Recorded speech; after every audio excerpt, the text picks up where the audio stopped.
Boa tarde, pessoal. Nós vamos começar o podcast da turma 2304 e nós vamos comentar sobre o livro Quarto de Despejo, que é um diário de Carolina, que ela conta a vida dela e as dificuldades que ela tem por ela ter a cor de pele negra.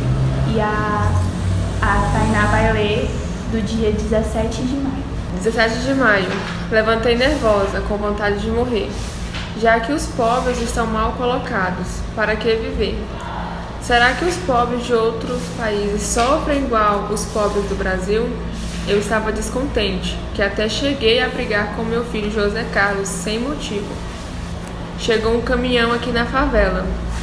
O motorista e o seu ajudante jogam umas latas. É linguiça enlatada.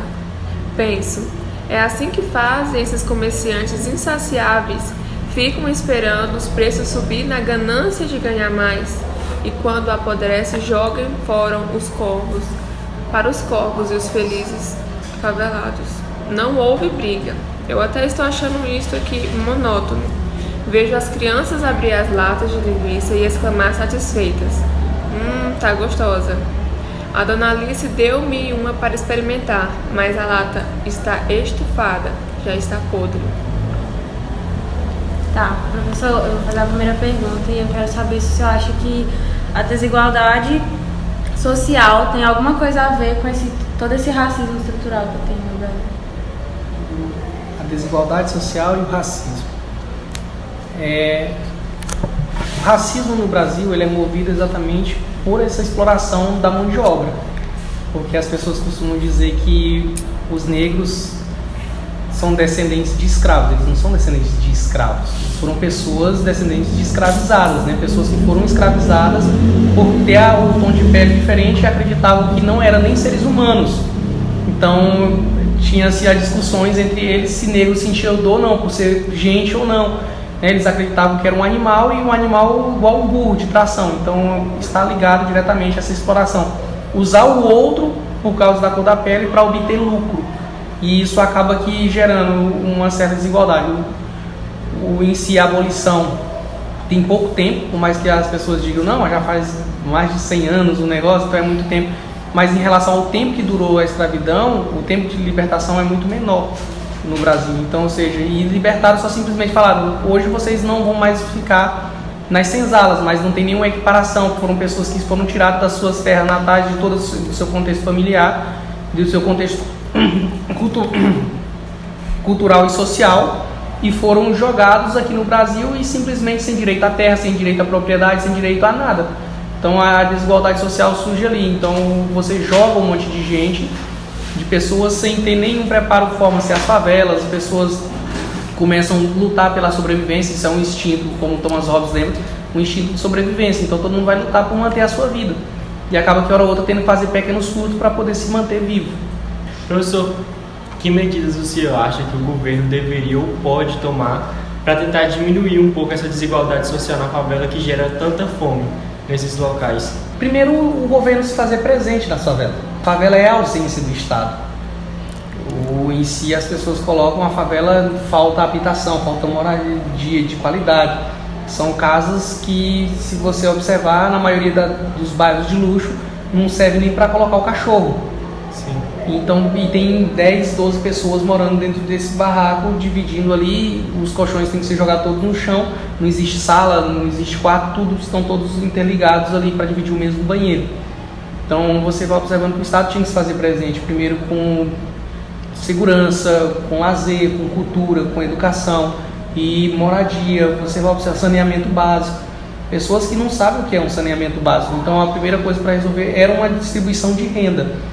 Mas acho que é quase algo impossível quando se fala que pessoas negras têm que ser igual a pessoas brancas. As pessoas ainda acham que tem uma certa divergência. Já escutei várias vezes no trabalho pessoas falar, olha, esse menino é muito inteligente, nem parece que é preto. Um absurdo. Então, como se ser preto fosse algo relacionado à burrice, né? Sim, não sabe das algo coisas. ruim, é igual aquela frase, nossa, que serviço de preto. Tudo que é ruim eles associam a gente preto. Então vocês observam que para resolver esses problemas, primeiro o Estado tinha que se fazer presente. Então depois com a participação da própria comunidade, não só uma imposição de cima a baixo, mas a própria comunidade colocando os seus próprios valores para poder chegar a uma solução. Não é uma solução mágica, mas você vai sempre fazer presente. Que fosse progressivo, né? Não algo que fosse imposto, porque eles tiveram que criar a própria cultura entre si. Então, se o governo fosse fazer presente, seria algo progressivamente, que fosse progressivo. E eles iriam aceitar durante o tempo, né? Sim, respeitando os valores dos costumes locais, porque o Estado às vezes chega como opressor, não pergunta se querem qual a decisão, como o valor cultural, as relações que se tem ali. Só se impõe e acaba gerando mais opressão do que tinha antes. Então o Estado deixa de fazer presente como algo bom e passa a fazer como algo mais ruim ainda. Professor, o senhor citou hoje lá na aula, né, que o senhor está participando de um negócio social que vai pegar as comidas do supermercado e leva para a ONG lá para ajudar as pessoas carentes que não têm condição, né? Que acaba sendo o resto do supermercado, né? E eu queria saber quais os riscos que esses alimentos estragados podem trazer para essa classe social. Lembro muito da leitura, né, do texto do livro, a ganância das pessoas em nome disso. O Brasil hoje tem uma questão de dizer que o agronegócio vai salvar vidas, o agronegócio vai alimentar o mundo, mas o agronegócio não foi feito para gerar alimentos, ele foi feito para gerar lucro. Se não vende, joga fora. Você vê que de desperdício, a quantidade de alimentos desperdiçados no Brasil hoje, a maior parte deles está na colheita e no transporte. Não é só em casa, as pessoas falam, tem muita gente passando fome no desperdício. Não, desperdiçar porque você gastou dinheiro com aquilo. Né? E você poderia também usar um pouco para contribuir com o outro, isso é um pouquinho, mas se você observar a quantidade de alimentos que é perdido hoje por causa de má qualidade nas rodovias, pela má distribuição, simplesmente pela exploração do capital, tem muito produto, o preço está lá embaixo, então eu jogo fora, espero estragar para poder ficar bem pouco e aumentar o valor. Então assim, não foi feito para gerar alimentos, joga lá, se você quiser separar, você separa o que está bom, o que não está bom, o que não serve para uma qualidade e de um grupo de alimentação joga-se fora e depois volta para outras pessoas novamente serve para a alimentação dele. Até que porque isso destaca bastante a desigualdade social, né? Porque o Brasil ele é um dos maiores produtores de alimentos do mundo, mas só que ele continua no mapa da fome. E detalhe, durante os 2 últimos anos o Brasil triplicou o número de pessoas que entraram na fome que não tem o que almoçar. Então, ou seja, e não é por não ter almoçar, não é por causa de uma dieta, não quero fazer dieta para poder emagrecer, é porque eu não tenho onde comprar, eu não tenho onde ir atrás. Então, ou seja, fico muito feliz por ter recebido pelo menos um pouco daquilo que estava estragado, que foi separado uma parte que estava boa. O risco, tem vários, se a gente for pegar a questão biológica, da mudança dos alimentos, a composição, né, as bactérias, os fungos em si. Mas a fome não espera. Mas a fome não espera, você tem que se alimentar. Isso aí também trazendo o contexto que hoje em dia o salário mínimo já não basta muito para uma família pobre sobreviver. Então os preços dos alimentos vão aumentando. Sim. E a renda deles não. Entra aí na questão racial, porque os negros não conseguem um serviço e aí às vezes uma pessoa da casa tem um serviço para o quê? 9 pessoas na casa. Então, um salário mínimo para sustentar uma família de 9 pessoas. Então, isso aí hoje em dia também, se for comprar uma marmita assim no almoço, as pessoas às vezes não tem tempo de chegar em casa e fazer o almoço porque já tem que voltar para o serviço. Aí uma marmita está em base de R$10, por exemplo. Para alimentar 7 bocas, R$70 por almoço, no mês, se for multiplicar isso aí, dá muito dinheiro que não é toda a família tem. Dá mais do que um salário mínimo. Então, automaticamente, isso aí daria mais de R$2.100, daria R$2.100 só com alimentação. Então, assim, não funciona, não fecha a conta. Então, se você parar um pouco para observar, as pessoas não estão se alimentando, não é porque querem, porque não querem, não é porque o agronegócio não está produzindo, porque tem alimento para todos, mas sim simplesmente para produzir uma ganância em si de lucros. As pessoas preferem vender tudo do Brasil para fora, para os Estados Unidos, para a China, tudo em dólares do que vender no Brasil em real. Então, assim, você vê um aumento em tudo e as pessoas em si passando fome e necessidade. E você observar isso é ruim. A fome seria das piores doenças que existiriam. É tanto que, se você observar, até para quem é cristão, na tradição cristã, é um dos cavaleiros, né, lá do Apocalipse, como uma volta final, do juízo final. Seria algo tão medonho que seria um sinal de que as pessoas né? Que o mundo estava acabando, porque as pessoas perderam a empatia com o outro. E acredito também que ninguém iria gostar de morrer de fome, né? Que deve ser algo doloroso e bem lento, né? Eu vejo o José Saramago, ele dizia que não é a prostituição que é obsceno. As pessoas fazer prostituição é obsceno, isso não fere nada. Obsceno é você ver alguém passar fome num lugar que desperdiça muito alimento. Então, isso machuca muito a sociedade em relação à dignidade do outro. E aí você lembra se o outro tem dignidade, o outro tem um direito e por que esses direitos básicos não estão sendo respeitados. E o senhor acha que essa baixa qualidade de vida, ela tem relação com o índice de suicídio nas favelas? Em si, você observar os índices de suicídio são vidas que não vale a pena, né, viver, mas elas estão ligadas, porque, por exemplo, você chega a um ponto que aquilo não vale mais a pena viver numa situação daquela, você prefere a morte, mas a fome em si não está tão ligada diretamente ao suicídio, mas sim a uma outra questão dos valores que se impõem. Eu acho que, tipo assim, o racismo está muito mais ligado a esse negócio do suicídio, assim, porque, tipo assim, quando você sofre um ato de racismo, você pensa, tipo assim, porque geralmente quando as pessoas praticam racismo, ela fala, você é preto, você não vai conseguir nada, você não vai chegar a lugar nenhum. E isso vai afetando a pessoa de uma forma que ela pensa, já que eu sou tudo isso, para que eu vou viver se eu não sirvo para nada? E não é, às vezes a gente romantiza a questão do suicídio que resolveria como se só o outro falasse e afetaria. Não é o outro falar. Porque muitas vezes maneira as pessoas de pensar falaram, também. porque as pessoas muitas vezes falaram que, por exemplo, não chegaria a lugar nenhum.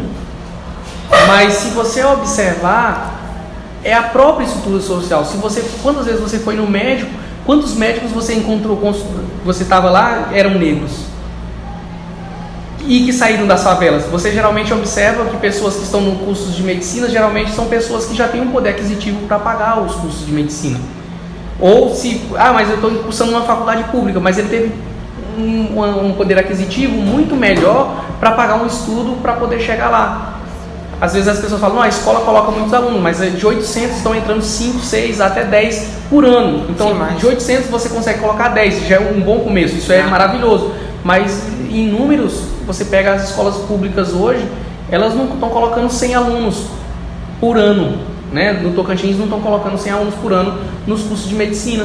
Mas, tipo assim, se for parar pra pensar, na faculdade pública entra mais a meritocracia mesmo, que vai mais pelo nível intelectual das pessoas. Mas a questão é que o problema, as pessoas negras, a maioria delas são pobres. E elas estudam em escolas públicas. E por mais que você fale em meritocracia, se a corrida é desigual, para a corrida ser igual, o ponto de partida tem que ser o mesmo. Exatamente, uma pessoa que tem um poder aquisitivo maior, ela consegue estudar, ela consegue pagar um curso online, ela consegue pagar um cursinho para ela poder realmente estudar. E a pessoa que não tem condição, ela só estuda o que ela consegue, que ela tem acesso gratuito, entendeu? Experimenta aí numa favela, que os alunos quando chegam no ensino médio, a primeira coisa que os pais vão falar é que você tem que arrumar um emprego e trabalhar. Então eles se contentam só com um emprego básico. Então é basicamente essa questão que a meritocracia não vale tanto nesse instante. Professor, de qual forma podemos acabar com a desigualdade social? Por políticas públicas voltadas diretamente a minimizar essas desigualdades. Primeiro, por exemplo, começa pelos impostos. Quem tem menos paga mais impostos do que quem tem mais. As pessoas criam cada dia mais um imposto diferente para pessoas de classe média e classe baixa, para não taxar grandes fortunas, por exemplo. Já seria uma forma de distribuição de renda. Reforma agrária, por exemplo, a agricultura familiar, hoje ela alimenta mais pessoas, mais um número de famílias muito maiores na sociedade brasileira do que o agronegócio. A agricultura familiar produz alimentos que ela consegue atingir um número maior de brasileiros do que o grande agronegócio. Então, assim, a primeira questão é as políticas públicas. Dar em proporções desiguais as pessoas que foram tratadas desigualmente. Quantidade de acesso, possibilidade de acesso. Porque, por exemplo, por mais que nós digamos que todos vão se esforçar para chegar em um esforço, mas você não consegue chegar porque não tem vaga para todos. Então, você percebe que cada dia mais diminui o dinheiro, por exemplo, da educação. Sem educação não chega, toda a sociedade, todo país desenvolvido, a primeira coisa que ele tem é uma educação de qualidade. Podem observar qualquer índice de qualidade, é exatamente o primeiro. Desigualdade social é combatido com educação. Quanto menos se investe em educação, maior o número de desigualdade. Tá. E professor, o senhor como preto, o senhor acha que o senhor já passou alguma dificuldade no meio social para algum trabalho, para alguma faculdade? Como o senhor se sentiu em relação a isso? Para cargos de acesso, geralmente você percebe que as pessoas em si, elas menosprezam, não querem colocar por uma questão de estética, por uma questão de organização social, não pega bem, não é aquela coisa que você não é capaz, que você não é competente, é porque não pega bem, então é melhor colocar uma imagem mais assistível, né, por aquela que atende os padrões sociais. Você vai percebendo que enquanto negro, filho de mulher, separada, que não tinha um marido e não conhece o pai, então você acaba que tendo uma certa dificuldade de fazer um esforço o dobro do que você faria se você não tivesse esse mesmo caminho. Então você acaba tendo que ter mais trabalho para chegar no mesmo resultado, onde outras pessoas que não são negras não têm o mesmo esforço para chegar. Então isso não é mérito em si de uma pessoa para poder chegar lá, mas em uma corrida social isso seria a coisa mais injusta que teria. Esse foi o podcast com a turma 2304, com a participação do professor Jacques, e obrigada a todos.